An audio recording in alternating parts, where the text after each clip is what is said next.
To get to the Seven Sisters Cliffs from London, you're going to book a train from Victoria Station to Seaford, Sussex. That's in that journey. There's 2 trains in total, and you have one change that's going to take 4 minutes. Don't worry, the next train is going to wait for you because they know that people on the first train are going to the Seven Sisters Cliffs. Once you arrive at Seaford, just walk a few minutes to the library, it's hard to miss, and then you take one bus to the Seven Sisters Visitor Center. The buses are 12, 12X, and 12A. It's very straightforward to get to the cliffs from the Seven Sisters Visitor Center. However, if you do want a photo with the cottages and the cliffs from behind, you have to walk the path on the right side. Now, there is a river that splits the path. There is a river that separates the cottage side from the cliffs. And there are people I have seen who have crossed the river just to go to the cliff side after getting their photos done with the cottages. And it looked very dangerous and the water looked deep. So that's something you would like to consider if you really want photos with the cottages and how much time you have traveling from the cottage side to the cliff side. I hope this helps. Please leave a comment below if you have any. And if you haven't yet, like and subscribe. I'll see you next time. Bye. Yeah, very.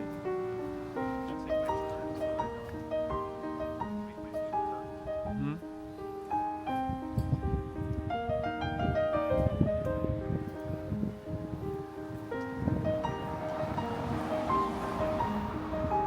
I know, it's so cool.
video.